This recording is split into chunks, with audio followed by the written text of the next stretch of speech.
Queridos amigos de La Fuerza está en la Palabra, muy buenos días, ¿cómo están ustedes? Muy buenas noches también y muy buenas tardes a aquellos que nos están viendo en diferido en otro lugar del mundo.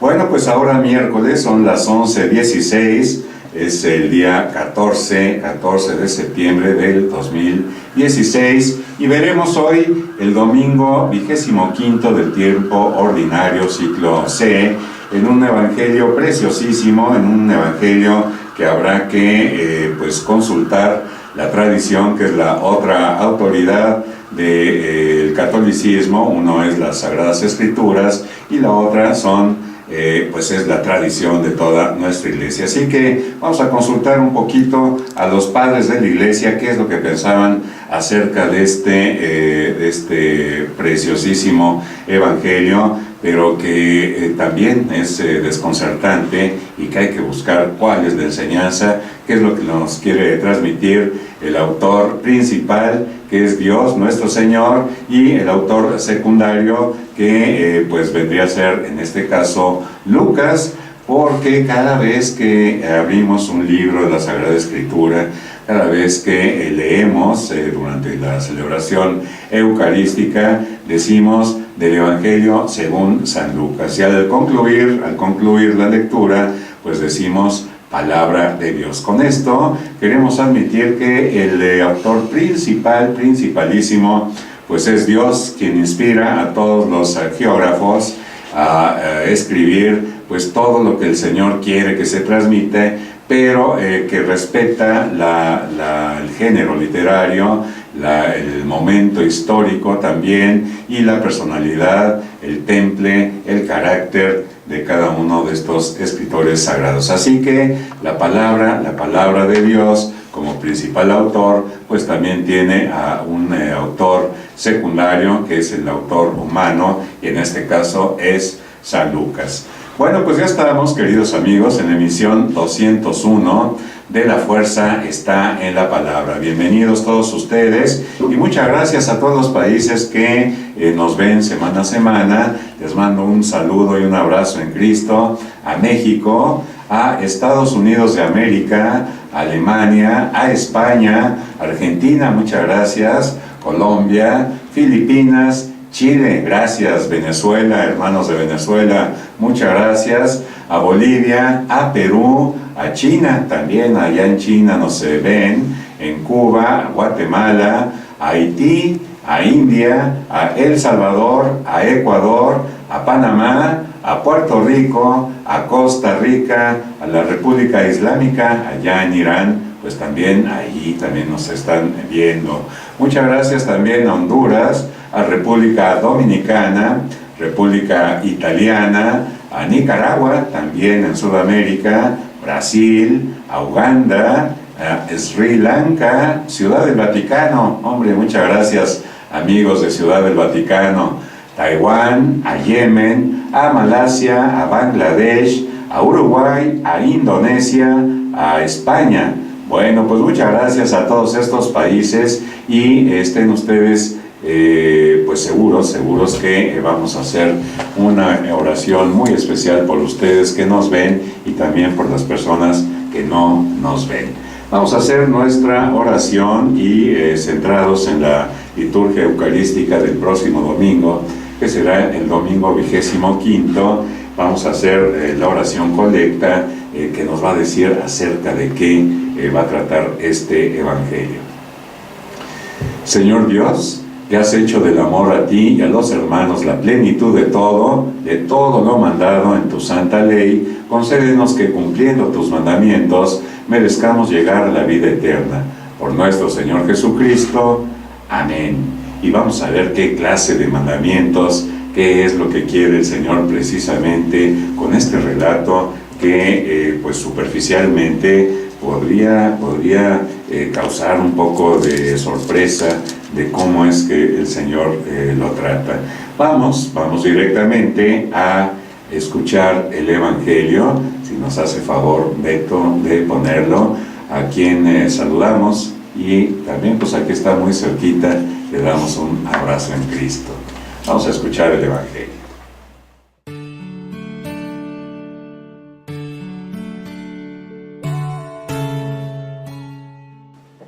aquel tiempo, Jesús dijo a sus discípulos: había una vez un hombre rico que tenía un administrador, el cual fue acusado ante él de haberle malgastado sus bienes.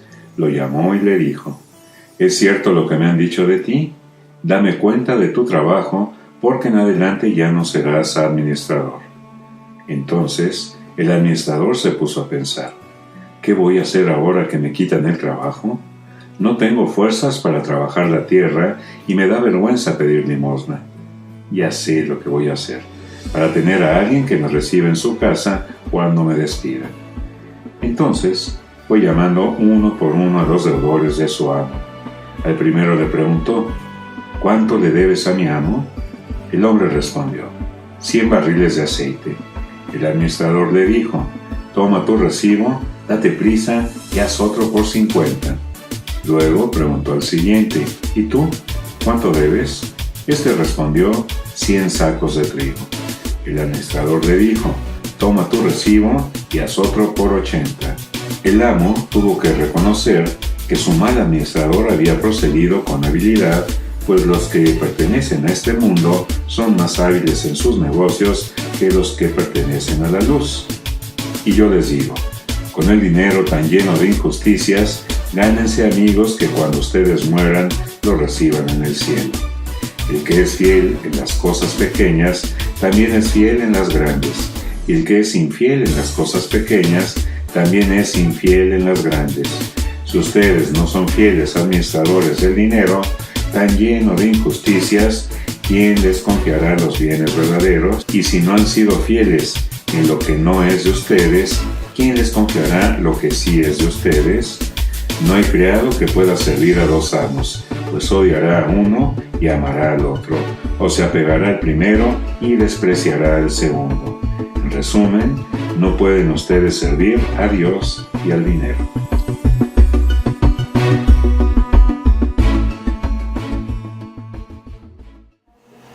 Pues ahí tienen, queridos amigos, un saludo a Pita García de Gaspi, que ayer nos encontramos acá y me dio mucho gusto y me da mucho gusto, amiga, encontrarte también aquí en esta hora de La Fuerza Está en la Palabra. Bueno, pues ahí tienen ustedes este evangelio de un administrador totalmente deshonesto, de un administrador que pues finalmente es infiel a su amo.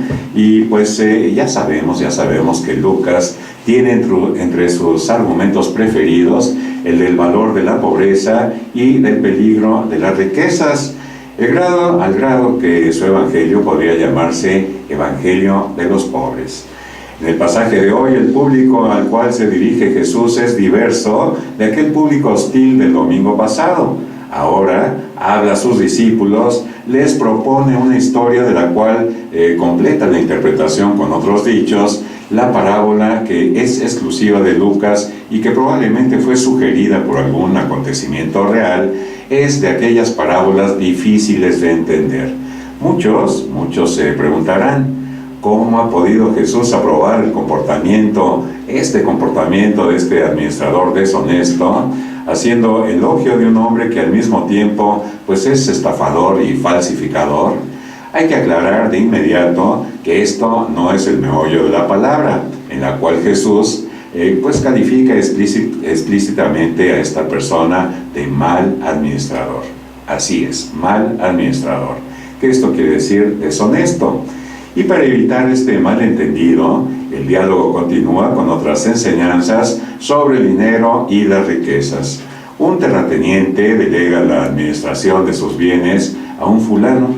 Este administrador abusa de su posición, es acusado de malversaciones, es reconocido culpable por el patrón y despedido, no sin antes ser llamado a rendirle cuentas de su trabajo. Imagínese usted. Ese hombre está ya en problemas y lo primero que le viene a la mente es prever el futuro, para nada halagador.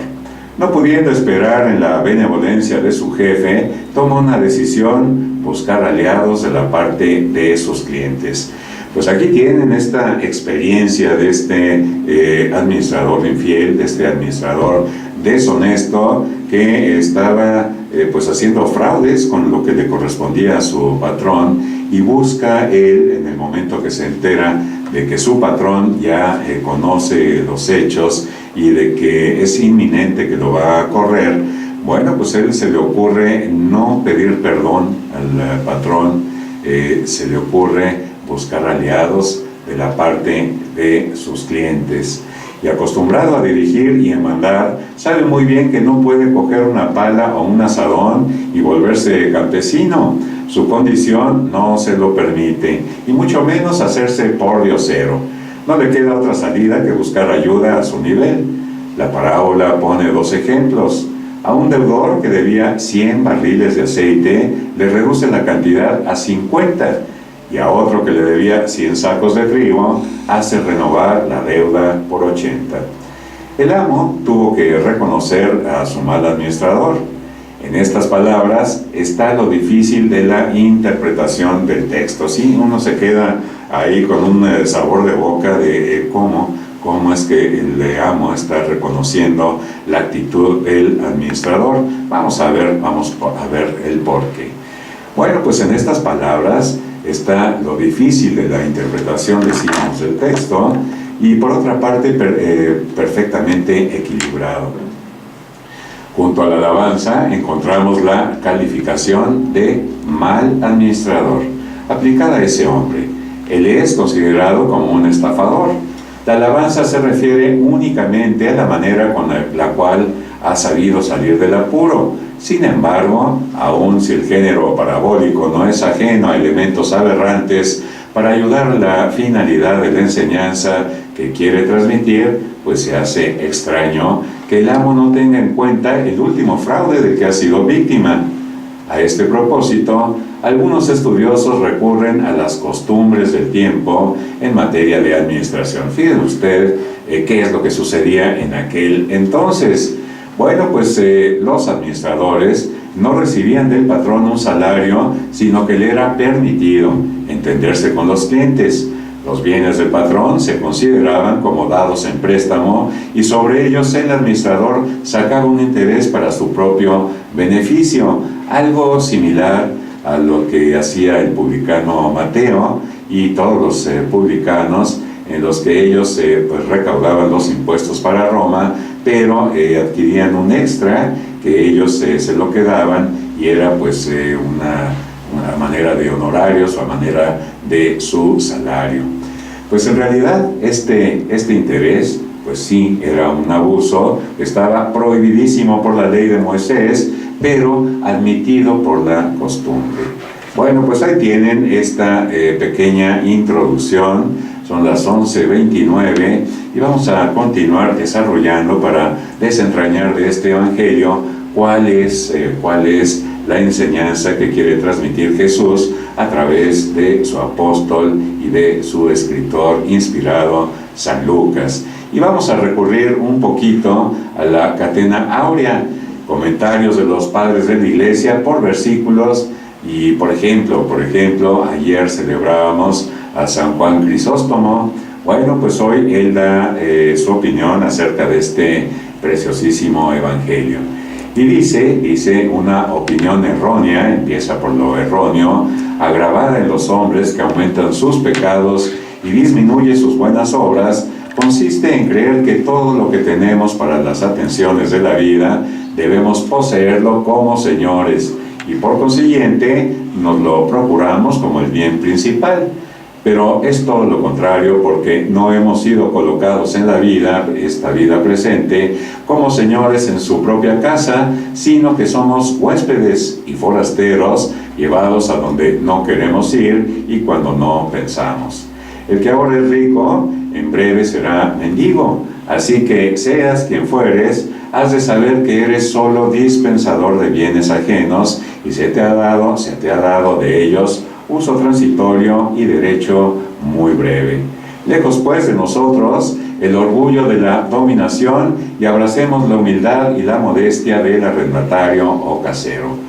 Entonces se le quita la administración conforme a lo que sigue, y le llamó y le dijo: ¿qué es esto que oigo decir de ti? Da cuentas de tu administración, porque ya no podrás ser mi mayordomo. Todos los días nos dice lo mismo el Señor. Nos dice a nosotros, poniéndonos como ejemplo al que gozando de salud a mediodía, pues muere antes de la noche, y al que expira en un festín. Así es como dejamos la administración de varios modos. Pero el buen administrador, que tiene confianza debida a su administración, desea ser separado de este mundo y estar con Cristo, como San Pablo, y lo vemos esto en Filipenses capítulo 3, versículo 20. Desea ser separado. Y esta palabra pues tiene mucho que ver, que es lo que quiere decir de santo. Es aquel que es separado, y en esta ocasión para Cristo.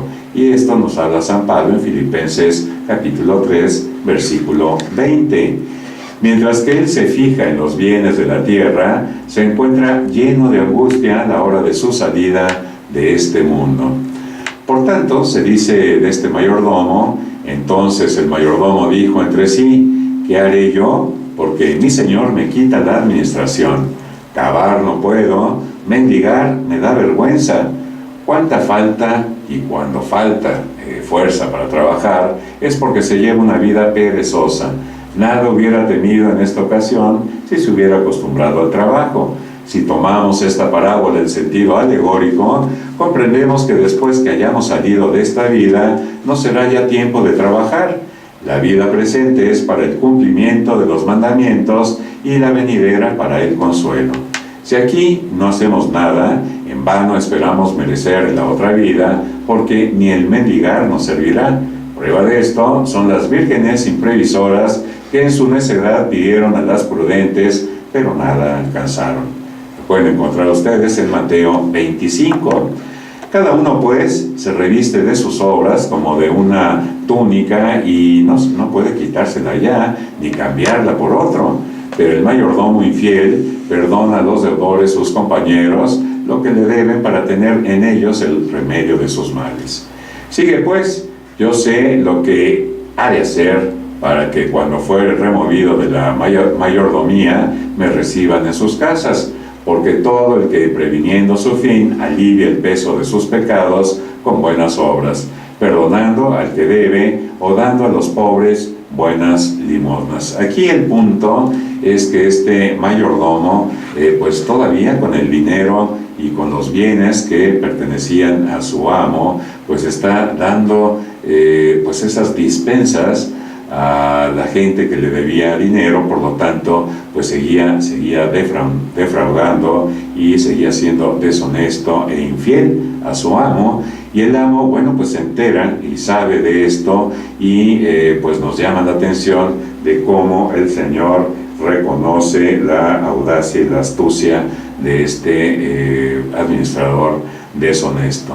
Bueno, pues este da generosamente los bienes del Señor, se granjea muchos amigos que habrán de dar buen testimonio de él delante de su juez, no con palabras, sino manifestando sus buenas obras. Y aquí otro punto también. Bueno, pues estas personas que reciben la dispensa y que cambian pues esos vales por 100 en lugar de, es decir, ponerle 50 a su vale en lugar de 100 y ponerle 80 también en lugar de 100, pues parece ser que ellos también caen en una deshonestidad y en una pues defraudación a quien le debían, que era el patrón del administrador. Y habrán de prepararle además con su testimonio la mansión del consuelo. Nada hay que sea nuestro, pues todo es del dominio de Dios. Prosigue, llamó pues a cada uno de los deudores de su señor y dijo al primero: ¿cuánto debes a mi señor? Y él le respondió: 100 barriles de aceite. Bueno, pues ahí tienen ustedes cómo disminuyó lo que le debían y bueno, pues estaban también defraudando al Señor. Vamos viendo aquí ya pues hacia dónde va dirigida esta enseñanza y creo yo que es de no sentirnos autosuficientes, de no sentirnos como señores en esta tierra, que todo ha sido prestado. Muchos por su trabajo dicen: bueno, pues yo me he ganado el pan con el sudor de mi trabajo, con el esfuerzo de mi trabajo. Sin embargo, el que te dio la habilidad de trabajar, el que te dio la inteligencia, el que te da las manos, los pies, el corazón, todo tu sistema respiratorio, el circulatorio, pues te lo ha entregado Dios. Y todo, absolutamente todo ha sido prestado. Si recordamos nosotros el Génesis, cuando Dios crea el cosmos, cuando crea el tiempo cósmico, y finalmente al sexto día crea al hombre, y después en el segundo relato del Génesis pues crea a la mujer también, de una costilla del hombre, significando la exacta y igual dignidad para los dos. Entonces el Señor crea la humanidad y crea al hombre, insuflando inclusive el soplo de vida eterna, insuflando el ruaj, que es lo que en este momento me hace hablar a mí y te hace escuchar a ti. Bueno, pues ya vamos viendo que es el mensaje del Señor, que no nos sintamos tan autosuficientes en esta vida, que siempre dependemos de Él, y que al Señor le gusta que seamos agradecidos y que sepamos de esa dependencia que es, por otro lado, pues verdad.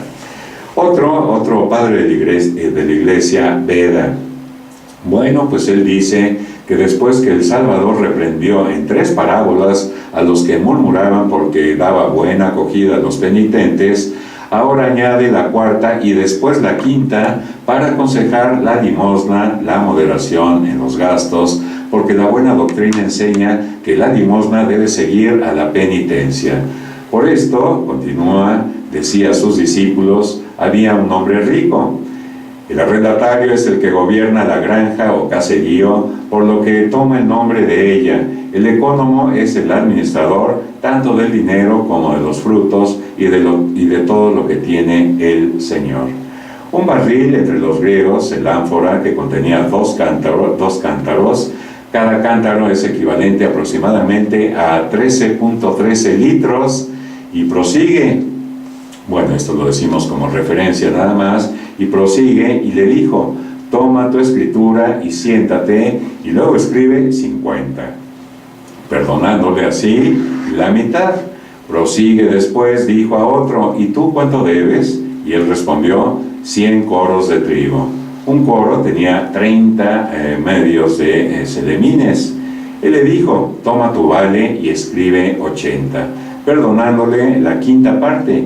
Este pasaje da a entender que al que alivia la miseria del pobre en la mitad o en la 5ª parte, se le recompensará por su misericordia.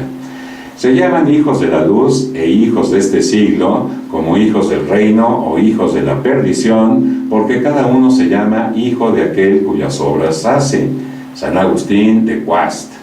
Bueno, respecto a lo que dice que de 100 barriles de aceite hizo que el deudor escribiese solo 50, y el que debía 100 coros de trigo le hizo escribir solo 80, creo que debe entenderse en el sentido de que cada judío daba a los sacerdotes y a los levitas, debe aumentarse a la iglesia de Cristo. Es decir, que si aquellos daban la 10ª parte, estos den, acuérdense ustedes del diezmo, estos den la mitad, como hizo de sus bienes Zaqueo, en Lucas 19, quien daba 2/10 partes o una 5ª para superar a los judíos. El Señor alabó al mayordomo, a quien despedía de su administración, porque había mirado el porvenir. Prosigue, alabó al Señor, al mayordomo infiel, porque lo hizo prudentemente. No debemos, sin embargo, imitarlo en todo, porque no debemos defraudar a nuestro Señor para dar limosnas de lo que le quitemos. Estas parábolas se llaman contradictorias para que comprendamos que si pudo ser alabado por su amo, aquel que defraudó sus bienes, deben agradar a Dios mucho más los que hacen aquellas obras según sus preceptos. Otro padre de la iglesia, Teofilato, bueno, pues él dice, ahora bien, cuando en vez de administrar a satisfacción del Señor los bienes que nos han sido confiados, abusamos de ellos para satisfacer nuestros gustos, nos convertimos en arrendatarios culpables y prosigue, y éste fue acusado delante de él. Llama hijos de este siglo a los que piensan en adquirir las comodidades de la tierra, e hijos de la luz a los que obran espiritualmente, mirando solo al amor divino. Sucede pues que en la administración de las cosas humanas disponemos con prudencia de nuestros bienes y andamos solícitos en alto grado para tener un refugio en nuestra vida, si llega a faltarnos la administración. Pero cuando debemos tratar las cosas divinas, no meditamos lo que para la vida futura nos conviene. Homilías, comentarios, meditaciones sobre la tradición de la Iglesia. Y miren ustedes lo que nos va a decir ahora, siendo las 11 del día con 42 minutos, lo que dijo Benedicto XVI, el Papa emérito, en una homilía que pues dictó en el año del 2007, septiembre del 2007, y la tituló Astucia por el Reino. Bueno, pues en Bayerti, el 23 de septiembre del 2007, en los domingos pasados, San Lucas, el evangelista que más se preocupa de mostrar el amor que Jesús siente por los pobres, nos ha ofrecido varios puntos de reflexión sobre los peligros de un apego excesivo al dinero, a los bienes materiales y a todo lo que impide vivir en plenitud nuestra vocación y amar a Dios y a los hermanos. También hoy con una parábola que suscita en nosotros cierta sorpresa, porque en ella se habla de un administrador injusto al que se alaba. Bueno, esto lo podemos confrontar en Lucas 16, versículos del 1 al 13. Analizando a fondo, el Señor nos da una enseñanza seria y muy saludable. Como siempre, el Señor toma como punto de partida sucesos de la crónica diaria. Habla de un administrador que está a punto de ser despedido por gestión fraudulenta de los negocios de su amo precisamente, y para asegurarse su futuro, con astucia trata de no negociar con los deudores. Ciertamente es injusto, pero astuto.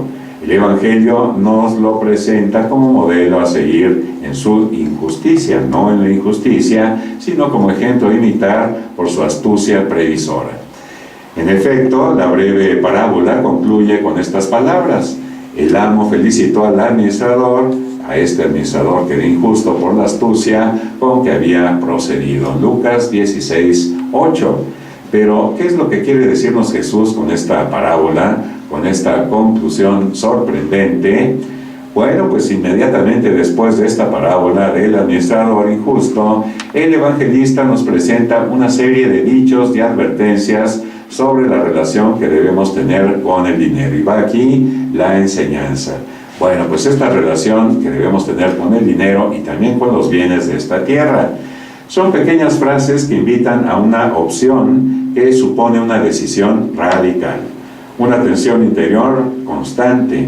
En verdad, la vida es siempre una opción entre la honradez e injusticia, entre la fidelidad y la infidelidad, entre el egoísmo y el altruismo, entre el bien y el mal. Es incisiva y perentoria la conclusión del pasaje evangélico. Ningún siervo puede servir a dos amos, porque o bien aborrecerá a uno y amará al otro, o bien dedicará al primero y no hará caso del segundo. En definitiva, dice Jesús, hay que decidirse. No pueden servir a Dios y al dinero. Lucas 16, 13. La palabra que usa para decir dinero, mammoná, es de origen fenicio y evoca seguridad económica y éxito en los negocios. Podríamos decir que la riqueza se presenta como el ídolo al que se sacrifica con tal de lograr el éxito material. Así, este éxito económico se convierte en el verdadero Dios de una persona. Por consiguiente, es necesaria una decisión fundamental para elegir entre Dios y mammoná. Es preciso elegir entre la lógica del lucro como criterio último de nuestra actividad y la lógica del compartir y de la solidaridad. Cuando prevalece la lógica del lucro, aumenta la desproporción entre pobres y ricos, y así como una explotación dañina del planeta.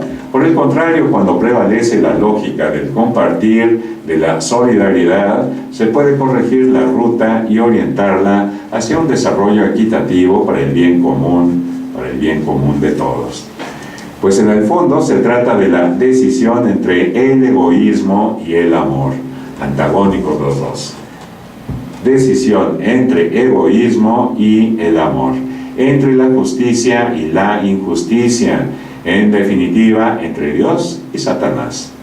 Si amar a Cristo y a los hermanos no se considera algo accesorio y superficial, sino más bien la finalidad verdadera y última de toda nuestra vida, es necesario saber hacer opciones fundamentales, estar dispuestos a renuncias radicales, si es preciso, hasta el martirio. Hoy como ayer, la vida del cristiano exige valentía para ir contracorriente, para amar como Jesús, que llegó incluso al sacrificio de sí mismo en la cruz. Así pues, parafraseando una reflexión de San Agustín, podríamos decir que por medio de las riquezas terrenas debemos conseguir las verdaderas y eternas. En efecto, si existen personas dispuestas a todo tipo de injusticias con tal de obtener un bienestar material siempre aleatorio, cuanto más nosotros los cristianos deberíamos preocuparnos de proveer a nuestra felicidad eterna con los bienes de esta tierra. Ahora bien, la única manera de hacer que fructifiquen para la eternidad nuestras cualidades y capacidades personales, así como las riquezas que poseemos, es compartirlas con nuestros hermanos, siendo de este modo buenos administradores de lo que Dios nos encomienda. Dice Jesús: el que es fiel en lo poco, lo es también en lo mucho. El que es injusto en lo poco, también lo es en lo mucho. Bueno, Santa Teresa del Niño Jesús, doctora de la Iglesia, también en la carta La Banca del Amor. Bueno, pues ya estamos casi por terminar, pero vamos a hacer este comentario que hace Santa Teresita del Niño Jesús. Ya sé lo que voy a hacer. Lucas 16:4. Mis pensamientos no son los vuestros, dice el Señor. Isaías 55:8. El mérito no consiste ni en hacer mucho, ni en dar mucho, sino más bien en recibir, en amar mucho. Se dice que es mucho más agradable dar que recibir. Y es verdad, pero entonces, cuando Jesús quiere ser Él quien tiene el placer de dar, no sería bueno rechazarlo. Dejémosle tomar y dar todo lo que Él quiera. La perfección consiste en hacer su voluntad y el alma que se entrega enteramente a Él. Jesús mismo la llama su madre, su hermana y toda su familia. Lo podemos encontrar en Mateo 12:50. Y en otra parte, el que me ama guardará mi palabra, es decir, hará mi voluntad, y mi Padre le amará, y vendremos a Él y haremos morada en Él. Oh, cuán fácil es complacer a Jesús, dice Santa Teresita, alegrar su corazón. No hay más que amarle sin mirarse a sí mismo, sin examinar demasiado sus defectos. Tú, Teresa, en este momento no se encuentra en las cumbres, pero Jesús le enseña a sacar provecho de todo, del bien y del mal que ella misma encuentra en sí misma. Le enseña a juzgar en la banca del amor, o mejor dicho, no es él quien juega, es él quien juega por ella, sin decirle cómo, sino que hace lo que quiere porque es asunto suyo y no de Teresa. Lo que es asunto de ella es abandonarse, entregarse sin reservas, nada, ni tan solo el gozo de saber cuánto gana en la banca. En efecto, los directores hacen adelantar en la perfección, haciendo hacer gran cantidad de actos de virtud, y hacen bien, pero mi director es Jesús. No me enseña a contar mis actos, sino que me enseña a hacerlo todo por amor, a no rechazar nada de lo que Él me da, a estar contenta cuando me da una ocasión de darle pruebas de que le amo. Pero esto se hace en la paz, en el abandono. Es Jesús quien lo hace todo y yo no hago nada. Bueno, pues ahí tienen lo que dice Santa Teresita, y con esto cerramos el programa, queridos amigos, y la enseñanza de Jesús, lo que nos transmite el día de hoy y que debemos meditar para el próximo domingo, que se va a complementar totalmente al 100% con la liturgia y con la homilía del sacerdote, es esto: a no sentirnos autosuficientes, a saber que todos los bienes los tenemos en administración, que debemos actuar con ellos según la ley del Señor y amarlo eternamente y saber que Él es el bien supremo y darle el lugar que es el que merece y es el lugar que debe tener el primer lugar a nuestro Señor, a Dios. Segundo lugar, las personas, y tercero, las cosas, y que no nos vaya a suceder como en aquel Sinaí cuando Moisés sube a ese monte y el Señor Dios, Yahvé, le dice: baja inmediatamente porque tu pueblo se ha hecho ahora un becerro de oro, que es un ídolo, y lo están adorando. Baja Moisés y rompe en ese momento las tablas de la ley para ver que en ese momento se habían hecho un ídolo, curiosamente un becerro de oro, que significaría en nuestros tiempos pues tener el ídolo del dinero. El dinero nos sirve, es la otra enseñanza que hemos recibido de los padres de la iglesia, de la tradición de la iglesia. El dinero nos sirve para hacernos de los bienes eternos, de los bienes del cielo. ¿Y cómo? Bueno, pues siendo solidarios, compartiéndolos y sabiendo que todas las cosas, tu coche, tu casa, tu computadora, tu iPad, pues todas son para servicio del Señor. Dicho esto, queridos amigos, pues no me resta más que decirles que pasen el resto del día y que lleguen al domingo llenos de Dios. Muchas gracias, hasta pronto, que Dios los bendiga.